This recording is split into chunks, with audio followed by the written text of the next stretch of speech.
मैं शकील अहमद क्लासेज में आप सभी का इस्तकबाल करता हूं, वेलकम करता हूं, अस्सलाम वालेकुम, स्वागत करता हूं। दोस्तों, आज से प्राचीन भारत का इतिहास पढ़ेंगे। इससे पहले मॉडर्न हिस्ट्री, आधुनिक भारत का इतिहास लगभग हम लोग पढ़ चुके हैं। कुछ बीच बीच में कुछ छूटा हुआ है, वो भी कभी कभी लेके आएंगे मिसलेनियस। तो आज शुरू करते हैं प्राचीन भारत का इतिहास। ये मेरा अपना पर्सनल बनाया हुआ नोट्स है। मैं नोट्स को आपके लिए लेके आया हूँ। ये नोट्स आपके लिए तभी आपको लाभदायक होगा जब मेरा ये वीडियो एनालिसिस, मैं जो उस पर बारीकी से सब पे चर्चा करूँगा, तो आपको ये नोट्स अपना लगने लगेगा। अभी तो आपको दूसरे का बनाया हुआ नोट्स नहीं समझ में आएगा, लेकिन जब मैं इस पर विस्तृत रूप से चर्चा करूँगा तो ये भी नोट्स जो है आपका अपना हो जाएगा। चलिए तो शुरू करते हैं। देखिए, प्राचीन भारत का इतिहास। प्राचीन भारत का इतिहास का मतलब ये है कि हम अतीत में जो भी क्रमबद्ध घटना है उसको एक क्रमबद्ध तरीके से अध्ययन करेंगे। और इतिहास को जानने के लिए हमें स्रोतों की ज़रूरत पड़ती है। अध्ययन अगर हम करते हैं प्रीवियस, अगर पास्ट के बारे में, तो उसका स्रोत क्या है, स्रोत क्या है, लिखित स्रोत है या बिना लिखा हुआ स्रोत है, क्या स्रोत है, उसको देखेंगे कि स्रोतों की ज़रूरत पड़ती है। और भारतीय समाज एवं संस्कृतियों का विकास कब हुआ, ये सब भी हम प्राचीन भारत के इतिहास को जब पढ़ेंगे अभी तो देखेंगे।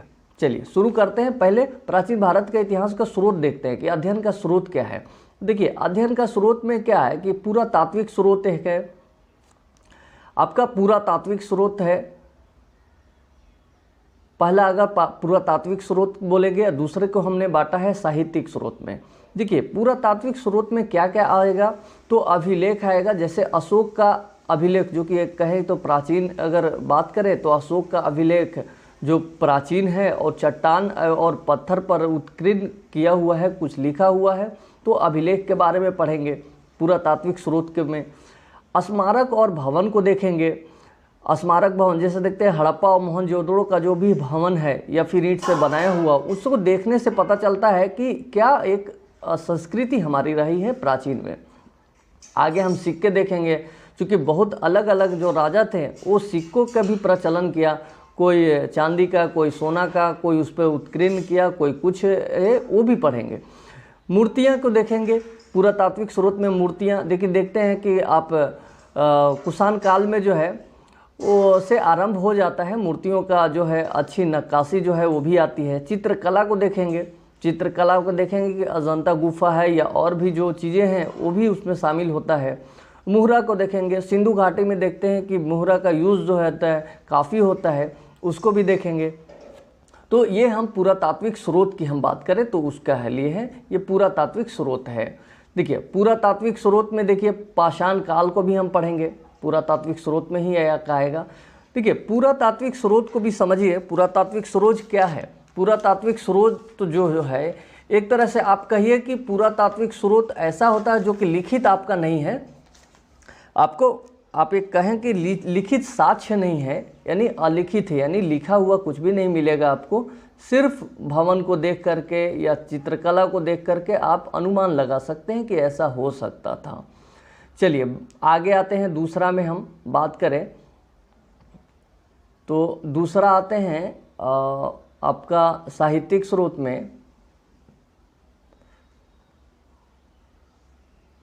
साहित्यिक स्रोत में देखते हैं। देखिए, साहित्यिक स्रोत में ये है कि आप देखिए, साहित्य स्रोत में हमने दो तरह से बांटा है। एक भारतीय साहित्य को रखा है, एक विदेशी साहित्य को। तो भारतीय साहित्य और विदेशी साहित्य क्या है उसको भी देखते हैं। देखिए, भारतीय साहित्य ये है, जैसे हम भारतीय साहित्य में बात करें तो हम धर्म ग्रंथ का हम बात करेंगे, धार्मिक ग्रंथ है, ये भारतीय साहित्य में आएगा। धर्म ग्रंथ के हम बात करें। दूसरा आएगा धर्मनिरपेक्ष ग्रंथ। अब धार्मिक ग्रंथ क्या है, धर्मनिरपेक्ष ग्रंथ क्या है, वो भी हम डिस्कस करते हैं। देखिए, भारतीय साहित्य में धार्मिक ग्रंथ में हम बात करें तो ब्राह्मण साहित्य। देखिए, ब्राह्मण साहित्य हो गया। ब्राह्मण साहित्य में अगर हम बात करें क्या है, तो ब्राह्मण साहित्य में देखते हैं वेद पढ़ते हैं, वेदांत पढ़ते हैं, उपनिषद पढ़ते हैं, उपवेद पढ़ते हैं, महाकाव्य में हम देखते हैं कि आपका रामायण और महाभारत देखते आता है, पुराण देखते हैं, ये मनुस्मृति देखते हैं। ये सब जो आता है वो आपको ब्राह्मण साहित्य में आता है। और धार्मिक साहित्य में भी अगला पढ़ेंगे बौद्ध धर्म के बारे में। बौद्ध धर्म में हम देखते हैं त्रिपिटक हम पढ़ते हैं, विनय पिटक, ये सब आता है, ये भी धार्मिक ग्रंथ है। आपको एक और आएगा जैन धर्म को भी हम पढ़ेंगे, वो भी धार्मिक ग्रंथ है, जहाँ से हम अपने इतिहास के बारे में समझेंगे। देखिए दूसरा आगे हम बात करें तो धार्मिक ग्रंथ, देखिए धार्मिक निरपेक्ष, धर्म निरपेक्ष साहित्य। तो धर्म निरपेक्ष साहित्य में हम क्या पढ़ें, जैसे कौटिल्य द्वारा लिखा हुआ जो पुस्तक है उसको देखेंगे, पाणिनि द्वारा, विशाखापत्तनम द्वारा क्या है वो सब देखेंगे हम लोग। तो ये सब भी आगे पढ़ने के लिए है। आगे हम आते हैं विदेशी साहित्य। देखिए विदेशी साहित्य में हम बात करें तो विदेशी साहित्य में हम कहें तो विदेशी साहित्य में क्या आएगा हम लोग पढ़ने के लिए मिलेगा, तो विदेशी साहित्य में मिलेगा यूनान और रोम के लेखक जो है उसके बारे में पढ़ने को मिलेगा, जैसे मेगास्थनीज के बारे में, हेरोडोटस के बारे में। चीनी लेखक जो आया, फहियान आया, हेनसांग आया, इनसिंग आया, ये सब कब आया, किसके शासन में काल में आया और क्या क्या आया, भ्रमण किया, उसको उसने अपने वेदांत में लिखा। तो लिखा तो क्या लिखा उसके बारे में भी हम पढ़ेंगे। अरबी लेखक जैसे देखते हैं कि इब्न बतूता आया, ये सब के बारे में भी हम देखेंगे। तो क्रमबद्ध तरीके से हम अध्ययन करेंगे तो ये समझ में आएगा। ये सब तो रहा हमारा इतिहास कि हम पढ़ेंगे तो कैसे पढ़ेंगे और क्या क्या पढ़ना है, यह आपको अध्ययन का स्रोत क्या है वो हमने देखा। अब देखते हैं कि इतिहास का विकास जो है वो देखते हैं कि इतिहास का विकास है वो कैसे हुआ। चलिए उसको भी हमने 3 भाग में बांटा है। एक है प्रागैतिहासिक काल, दूसरा है आधे ऐतिहासिक काल, तीसरा है ऐतिहासिक।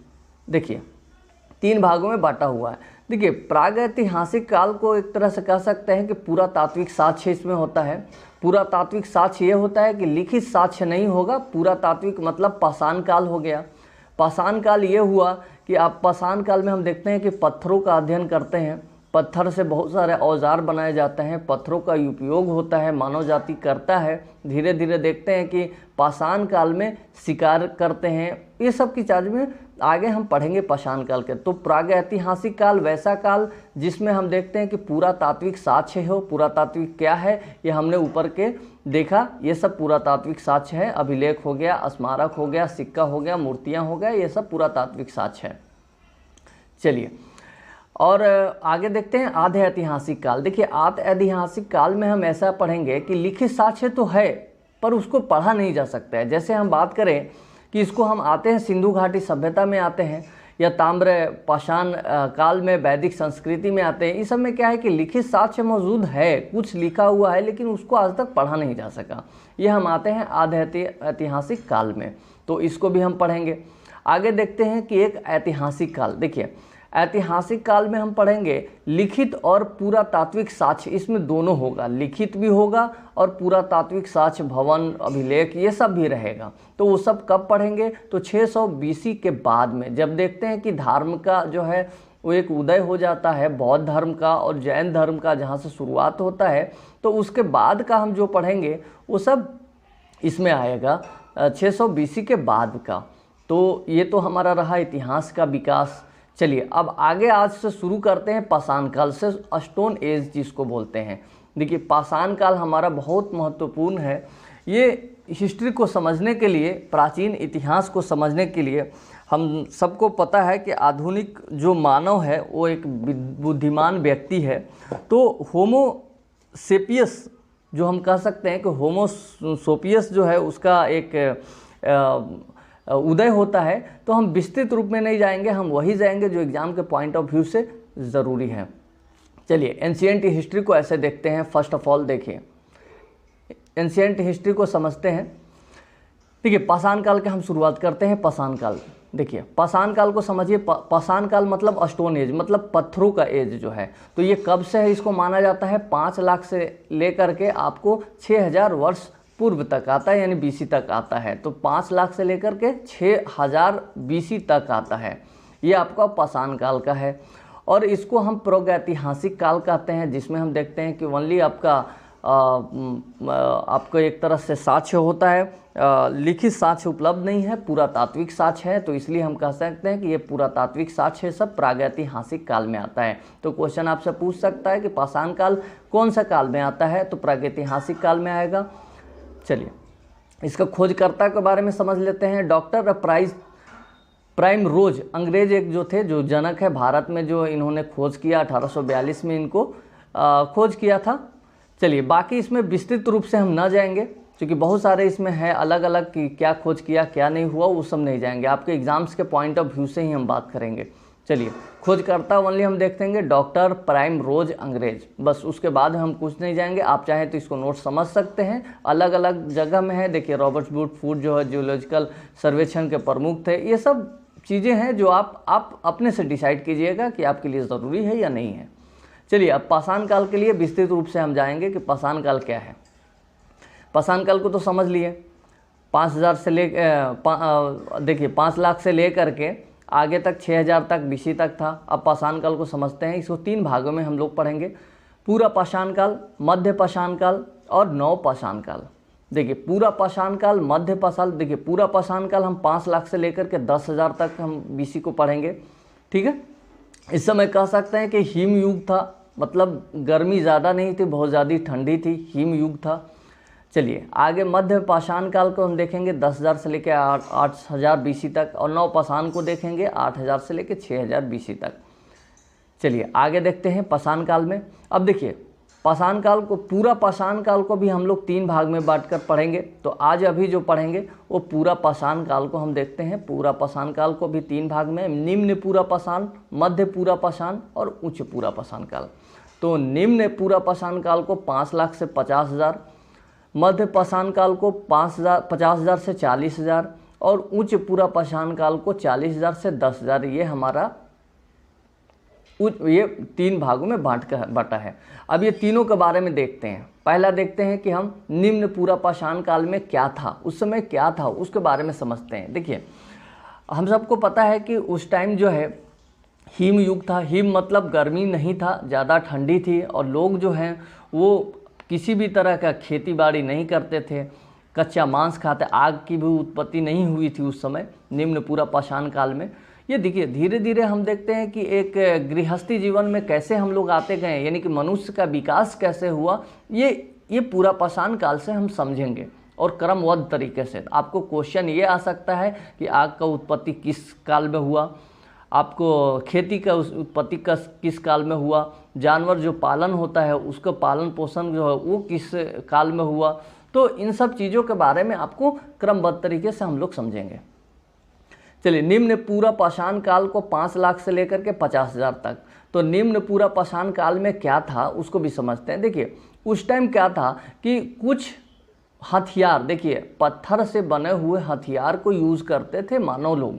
किस लिए? तो जानवरों को मांस खाने के लिए, जानवरों को शिकार करने के लिए।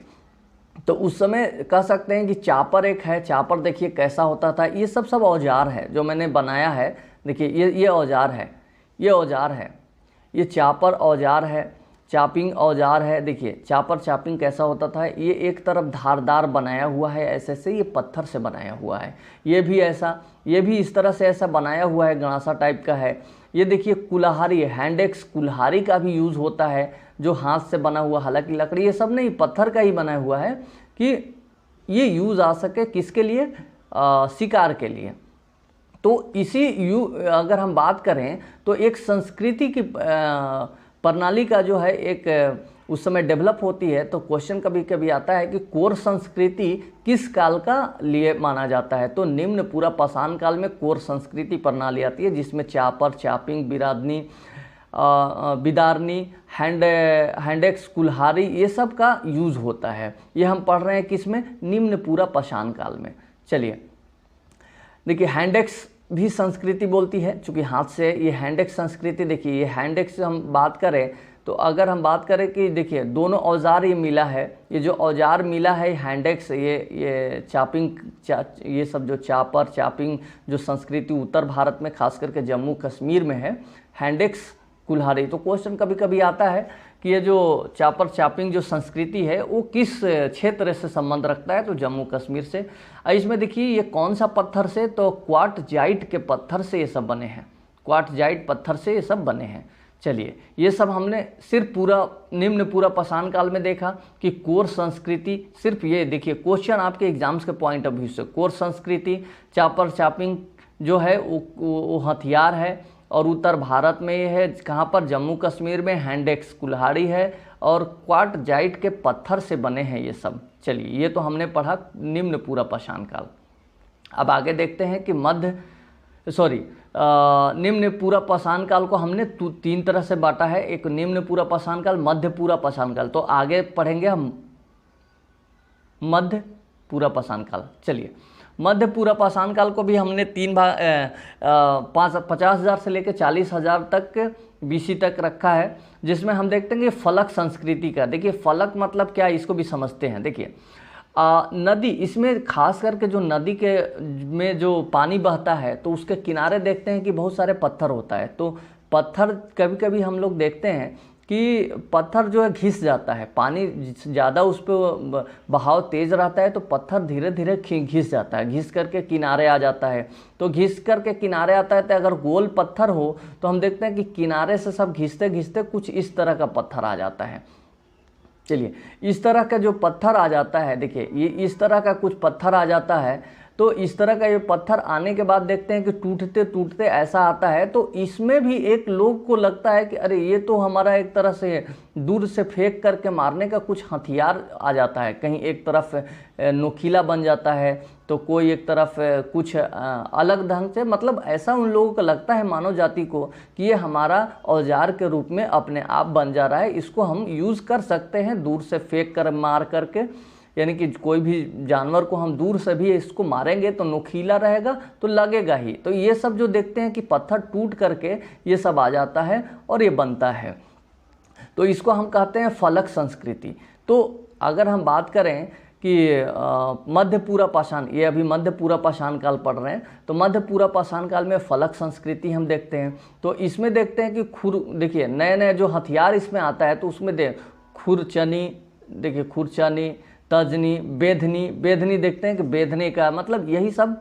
देखिए बेधनी ये है, ये बेधनी है कि मतलब एक तरफ नोकीला रहेगा और वो दूर से भी फेंक करके मारेगा तो एक जानवर को लगेगा तो शिकार हो सकता है।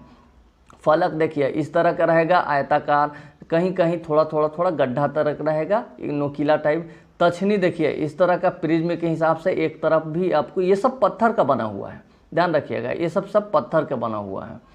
तो ये हम देखते हैं।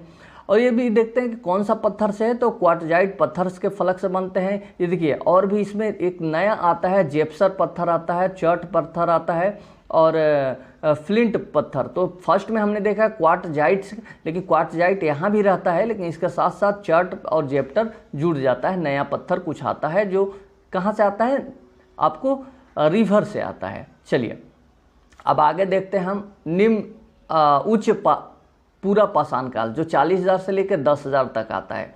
देखिए 40,000 से 10,000 तक ईस्वी तक, तो इसको हम क्या कहते हैं, जैसे पहला को हमने देखा कि कोर संस्कृति कहा, निम्न पूरा पाषाण को कोर संस्कृति कहा और हम इसको कोर संस्कृति कहा। मध्य पूरा पाषाण काल की हम बात करें तो फलक संस्कृति हमने कहा। और तीसरा उच्च पूरा पाषाण काल जो 40,000 से आता है 10,000 तक, इसको ब्लेड संस्कृति कहते हैं या पद्धति प्रणाली जो भी हो। ब्लेड क्यों, इसको भी समझिए।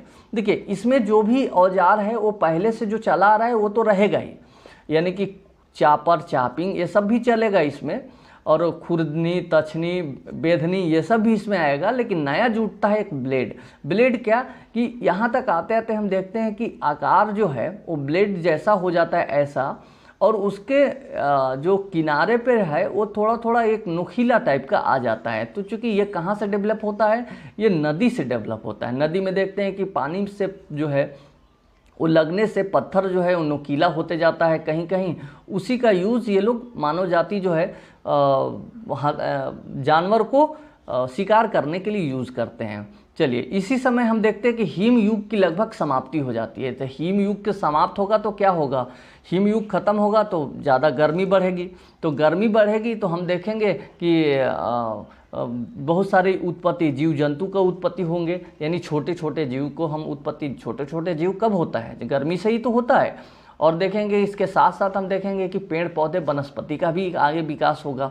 तो इसमें हम देखते हैं कि ब्लेड संस्कृति है और होमोसेपियंस का उदय होता है। होमोसेपियंस जो है वो इंसान का एक प्रजाति है जो एक बहुत तेज प्रजाति, मानव प्रजाति में सबसे बुद्धिमान प्रजाति को है। तो उसका उदय होता है, जो हम लोग हैं अभी इसी में आते हैं। चलिए, इसमें क्या है, इस प्रजाति के लोग क्या है, चित्रकारी को और नक्काशी को, मूर्ति इसी में डेवलप होता है। तो चित्रकारी और नक्काशी देखिए, इसको भी समझते हैं। चित्रकारी को देखिए, चित्रकारी हम देखते हैं कि भीमबेटका की गुफा जो है वो चारों ओर जो है जानवरों का चित्र, आप एनसीईआरटी अगर बुक पढ़ते हैं और उसमें आपको प्राचीन इतिहास पढ़ते हैं तो इसका एक फिगर मिलेगा जो कि बहुत सारे जानवर का रंग बिरंग में आपको मिलेगा, हरा रंग भी मिलेगा और लाल रंग भी मिलेगा, ये सब का आपको दिखेगा। तो भीमबेटका किसके लिए प्रसिद्ध है, कभी कभी क्वेश्चन आता है, ये बहुत महत्वपूर्ण है। जो रेड से मैंने मार्क किया है वो बहुत महत्वपूर्ण है। ये भीमबेटका किसके लिए है, तो ये नक्काशी के लिए है, सॉरी चित्रकारी के लिए है।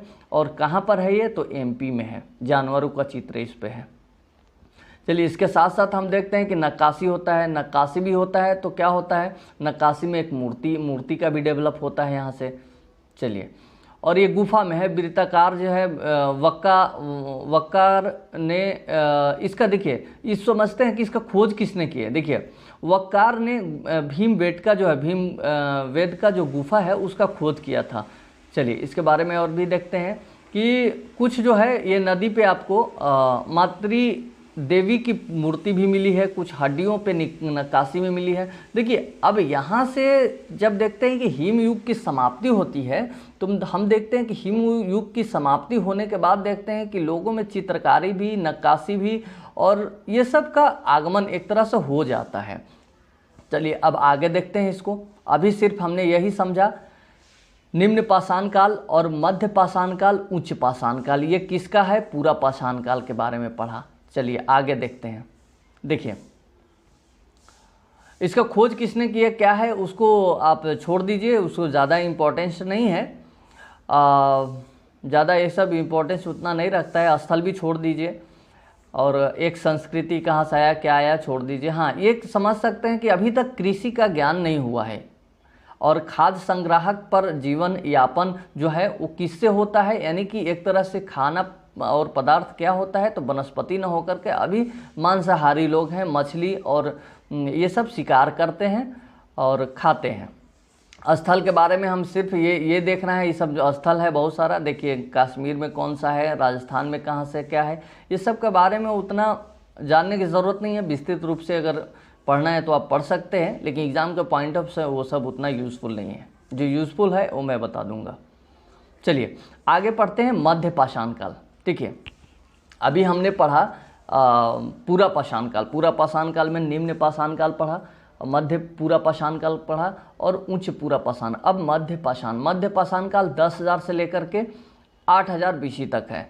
तो इसको पढ़ने, मध्य पाषाण काल से पहले क्या था, उच्च पाषाण काल था। देखिए, मध्य पाषाण काल से पहले हमारा उच्च पाषाण काल था। तो ये हमारा उच्च पाषाण काल में क्या था, उच्च पूरा पाषाण काल क्या था, उच्च पूरा पाषाण काल में क्या होता है, हिम युग की समाप्ति हो जाती है, यानी तापमान में वृद्धि होती है। अब तापमान में वृद्धि होगा तो क्या होगा, सूखा पड़ेगा, गर्मी होगा, जलवायु में परिवर्तन होगा, ये सब चीज़ें घटनाएं देखिए क्रमबद्ध से घट रही है। तो इसी में क्या होगा, आगे जब गर्मी ज़्यादा पड़ेगा, जलवायु परिवर्तन होगा, तो पारिस्थितिक में भी परिवर्तन आएगा, यानी परिस्थितिकी जो है उनमें परिवर्तन आएगा। तो उसके साथ साथ हम देखते हैं कि जंतु और जीवों एवं वनस्पतियों की भी नई किस्मों या और प्रजातियों का भी विकास होगा।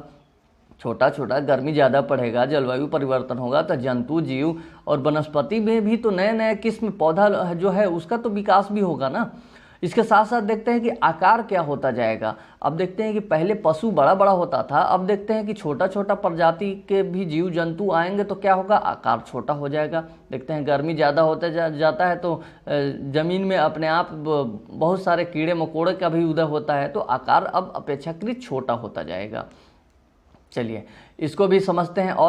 और इसके साथ साथ क्या होगा, आकाश छोटा होगा तो क्या होगा, छोटा औजार भी चाहिए आपको शिकार करने के लिए। एक शेर का शिकार करने के लिए छोटा औजार से तो काम नहीं चलेगा, बड़ा औजार चाहिए।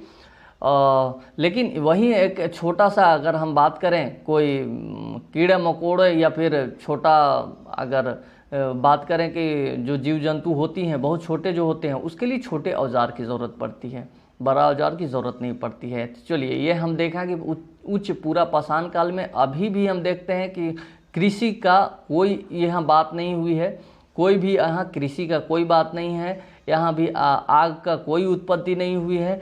हुआ क्या है, सिर्फ उच्च पूरा पाषाण काल में हिम युग का समाप्ति होने से तापमान में वृद्धि हुआ, तापमान में वृद्धि होने से गर्मी बढ़ा, ये सब चीज़ें हमने देखा। अब आगे देखते हैं। देखिए अब मध्य पाषाण काल में हम देखते हैं कि इसको जनक कौन आता है, तो जनक C.L.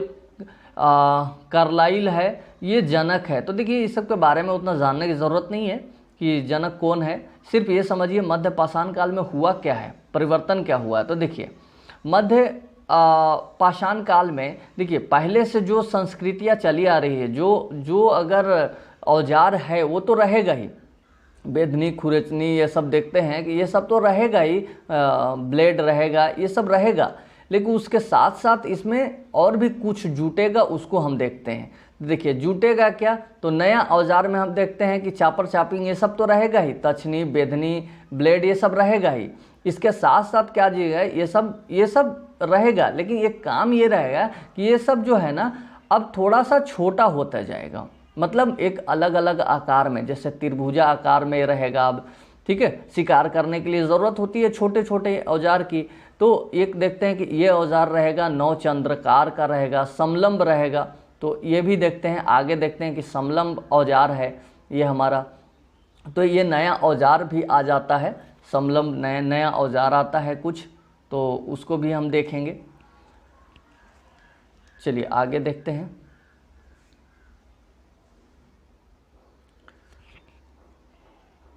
चलिए देखिए इसमें और नया क्या आएगा, तीर कमान का विकास हुआ यहाँ पर, ठीक है।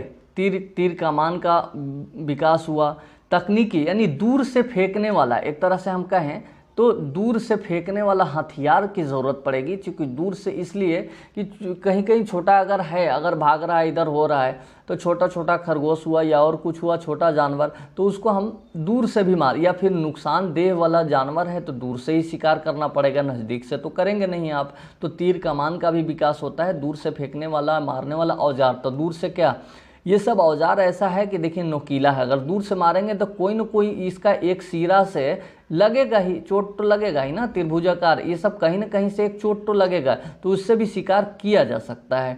ये सब हम देखते हैं। चलिए ये सब तो हुआ आपको। देखिए इसमें और एक चीज़ जोड़ते हैं मध्य पाषाण काल में कि क्वार्टजाइट जो हम अभी तक यूज़ कर रहे थे, पत्थर का जो इसमें भी वही होता है, क्वार्टजाइट पत्थर होता है, फिलिप जेप्सर का पत्थर का उपयोग इसमें भी वही होता है। देखिए औजार जो अब क्या होता है, औजार का जो आकार हम कहें 1 से 8 सेंटीमीटर तक का उपकरण का औजार का यूज़ होता है। तो यहाँ पर कह सकते हैं कि औजार अब कम हो गया, 1 से 8 सेंटीमीटर का औजार बनने लगा, पहले बड़ा बड़ा था अब छोटा हो गया। चलिए तो हमने देखा मध्य पाषाण काल, ठीक है, मध्य पाषाण काल। अब मध्य पाषाण काल का ये हमने औजार पढ़ा और उसके बारे में देखें कि क्या क्या था, यानी गर्मी बढ़ा तो क्या। अब मध्य पाषाण काल में परिस्थिति में और कुछ चेंजिंग हुआ, उसको भी हम देखेंगे। देखिए ये हमने मैप भी बनाया है इंडिया का, इसमें जगह जगह अलग अलग है। ये देखिए ये पर्सनल मेरा नोट्स है, ऐसा नोट्स बहुत मुश्किल है, बहुत टाइम लगा मुझे बनाने में, बहुत गहरी अध्ययन करके मैंने बनाया हूँ। देखिए आदमगढ़ हो गया, ये सब हो गया, गढ़ हो गया, बागोर हो गया, दमदमा हो गया, ये सब जो चीज़ें हैं वो सब किस लिए है महत्वपूर्ण, वो आगे हम देखेंगे। पहले इसमें देखते हैं आगे कि मध्य पाषाण काल में हम देखिए अब पहली बार आता है पशुपालन का शुरुआत, आग का शुरुआत। अब देखिए अभी तक हमने देखा कि कृषि का कोई शुरुआत नहीं था, अभी भी शुरुआत नहीं है कृषि का, लेकिन पशुपालन का शुरुआत हो जाता है। यहाँ पे पशुपालन का शुरुआत हो जाता है, तो ये कैसे इसको जानकारी मिलती है उसको भी हम देखेंगे कि कैसे पता चला कि पशुपालन का शुरुआत हो गया। तो देखिए इसको इस तरह से हम लेंगे कि देखिए हमें कहीं कहीं जगह जगह पे हम देखते हैं, जैसे देखते हैं सराय नहर में या फिर मालदह में हम देखते हैं, इन सब चीज़ों में कुछ ऐसे मिलते हैं जैसे नर कंकाल मिलते हैं, उससे हमें पता चलता है। देखिए 37 नर कंकाल जो मिला है 26 अवस्था में, सामूहिक कहीं मिला है, कहीं और कुछ मिला है। एक कब्र में 4 मानव कंकाल भी दफनाए गए हैं, जो इससे हमें पता चलता है। इसके साथ साथ कुछ और हम देखते हैं कि देखिए जानवरों का हड्डियां भी मिली है उस गर्त में, मतलब जो सरायनगर एक जो जगह था सरायनगर, उसमें 37 नर कंकाल यानी मृत लोगों का शव मिला है, वो कंकाल मिला है। और ये गर्त वास्तव में इसमें क्या देखिए उसमें पाया गया है, क्या दिखा गया है कि गर्त मतलब ज़मीन के अंदर मिली है। और उसमें देखते हैं कि 8 गर्त मिला है, जिसमें देखते हैं चूल्हा दिखा उनको, सामूहिक रूप से आपको निवास करते थे लोग। तो ये सब पता कैसे चला है, इन सब चीज़ों से पता चला। इसको भी और हम देखते हैं कि जानवरों की हड्डियां मिली है, तभी पता चला कि पशुपालन का शुरुआत हो गया था। जानवरों के जब हड्डियां मिला, चूल्हा मिला मृत मतलब उसके साथ में, तो पता चला कि पशुपालन और आग दोनों का शुरुआत यहीं से देखकर पता चला। हड्डी के आभूषण भी मिले हैं, उपकरण मिले हैं, ये सब भी उसमें पता चला। देखिए और आपका युगल सावधान मिले हैं। युगल मतलब कब्र ऐसा कि मेल और फीमेल दोनों एक ही में दफनाया हुआ है, ऐसा भी मिला है। देखिए गर्त चूल्हा भी मिला है, यहाँ पर मैं मार्क करता हूँ। देखिए ये जो है गर्त चूल्हा भी मिला है, ये चूल्हा गर्त भी मिला है, ये भी मिला है। तो इन सब चीज़ों को देखते हुए पाया गया कि पशुपालन का शुरुआत जो है मध्य पाषाण काल में था। आपके क्वेश्चन ये आएगा कि मध्य पाषाण काल में पशुपालन का जो है शुरुआत और आग का शुरुआत प्रयोग कब हुआ, तो आप कह सकते हैं कि मध्य पाषाण काल में। ठीक है, चलिए अभी तक फर्स्ट बार हमने देखा कि पशु पालन का उपयोग जो हो रहा है, शुरुआत हो रहा है मध्य पाषाण काल में, आग का भी प्रयोग हो रहा है मध्य पाषाण काल में। अब चलिए आगे देखिए, ज़्यादा डिटेल में हम नहीं जाएंगे, वही जाएंगे जो आपके लिए एग्ज़ाम में महत्वपूर्ण है। चलिए इसमें कुछ जगह है, उसको आप चाहें तो आप रख सकते हैं। जैसे देखिए बहुत महत्वपूर्ण जो जगह आपसे क्वेश्चन अक्सर आता है, पहला देखिए दमदमा किसके लिए जाना जाता है। दमदमा एक क्षेत्र है, ऊपर मैप में देख लीजिएगा कहाँ पर मैंने रखा है। इसमें 41 नर कंकाल मिला है। नर कंकाल मतलब एक कब्र में 3 मानव का मिला है, 5 कब्र मिला है। इसमें देखते हैं युगल मतलब 7-7 मिला है। 35 का ऐसा मिला है जो कि एकल सौदन में नहीं, अकेले अकेले दफनाया गया, कहीं कहीं सामूहिक भी दफनाया गया है। आगे हमने इससे पीछे मैंने बताया, देखा आप लोग।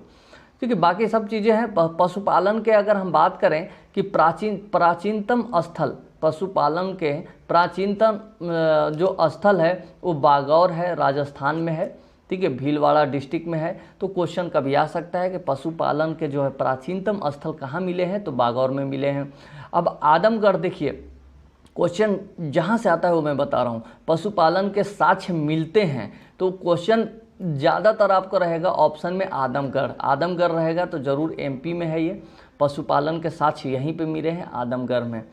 चलिए बाकी देखिए ये सब आप समझ सकते हैं। चूल्हे का उपकरण कहाँ मिला है, यानी कि ये सब भी आप देख सकते हैं। चलिए अब इसको आप देख सकते हैं, जहाँ पर इम्पोर्टेंस आपको लगे वो आप देख सकते हैं।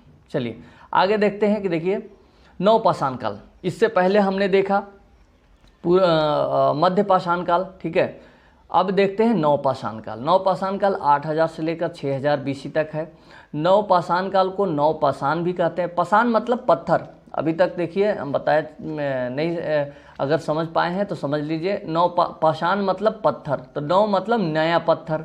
चलिए अब पाषाण काल को हम ऐसे समझते हैं, नवपाषाण काल को नवपाषाण। इसके जनक कौन है, तो जनक सर जॉन है। देखिए ये सब तो आप याद रखिए, ना याद रखिए कोई फ़र्क नहीं पड़ता है।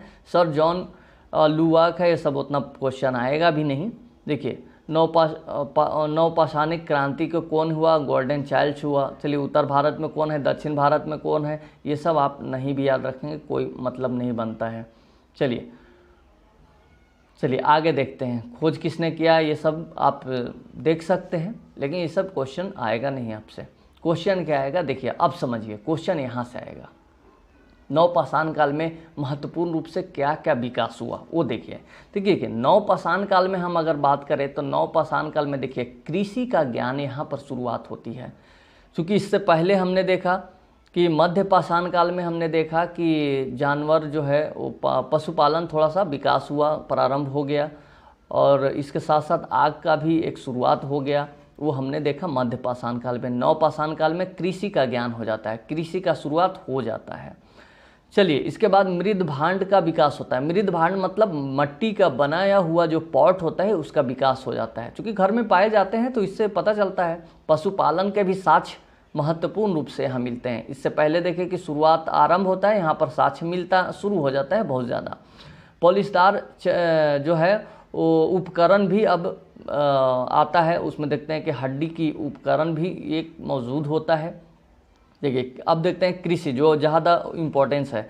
कृषि का ज्ञान होता है अस्थायी, जब कृषि होगा तो जाहिर सी बात है लोग वहाँ पर अस्थायी निवास भी करने लगेंगे, क्योंकि हमेशा वहाँ से खान पान, अब इसको घुमंटी भोटिया की तरह इधर उधर शिकार करने की ज़रूरत नहीं पड़ी होगी। तो कृषि की शुरुआत हो गया तो अस्थायी निवास आ गया। ये सब कब हो रहा है? नवपाषाण काल में। चलिए आगे देखते हैं कि अब अस्थायी निवास होगा तो जाहिर सी बात है अब गांव का विकास होगा, यानी बसना शुरू कर देंगे लोग।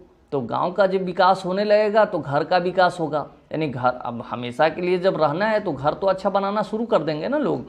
चलिए घर जब विकास होगा तो उस समय क्या था? कच्ची ईंटों का उपयोग होता था और आयताकार घर मिलता था। ये सब महत्वपूर्ण है, ये जो है ये बहुत महत्वपूर्ण है। ये सिर्फ समझिए कृषि का ज्ञान से लेकर ये सब चीज़ें से पता चलता है कि उस समय संस्कृति क्या हुई, डेवलप हुआ। चलिए पशुपालन के साक्ष्य महत्वपूर्ण रूप से, पॉलिशदार क्वेश्चन आएगा तो आप देख सकते हैं इसको। ये सब हो रहा है नवपाषाण काल में। चलिए इसको भी मैंने मैप के थ्रू लाया है, आप चाहें तो इसको देख सकते हैं, समझ सकते हैं।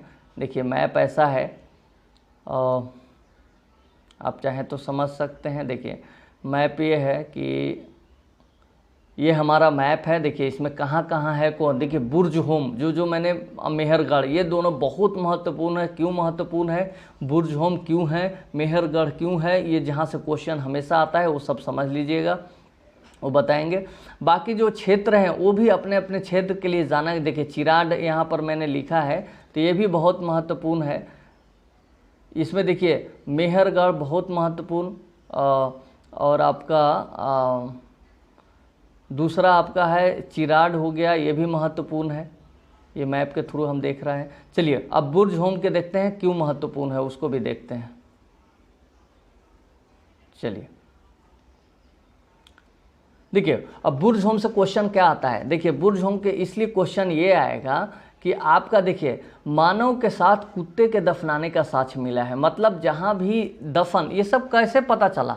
ये सब इसलिए पता चला कि जो दफन हो रही है, यानी कि जो साक्ष्य मिल रहे हैं, लोगों का जो हड्डियां मिल रही है, उसके साथ साथ देखते हैं कि मानव के जो साथ साथ कुत्ता दफनाने का भी यहाँ पर दिखता है। तो इसलिए पता चला कि कुत्ता को लोग पालतू भी बनाने लगे। शुरुआत तो इससे पहले हुआ लेकिन अब बड़े पैमाने पर दिखने लगा।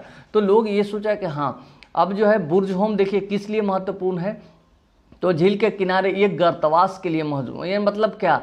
बुर्जहोम एक ऐसा जगह था जहां पर देखते हैं कि मानव के साथ कुत्ता के दफनाने। क्वेश्चन ये आता है, अगर यूपी का है तो यूपी पीसीएस में ये क्वेश्चन आया हुआ है कि मानव के साथ कुत्ते के दफनाने का साक्ष्य कहाँ मिला है, या गर्त आवास किसको कहा जाता है, कौन से जगह को कहा जाता है? तो गर्त आवास बुर्जहोम को, ये जम्मू कश्मीर में है।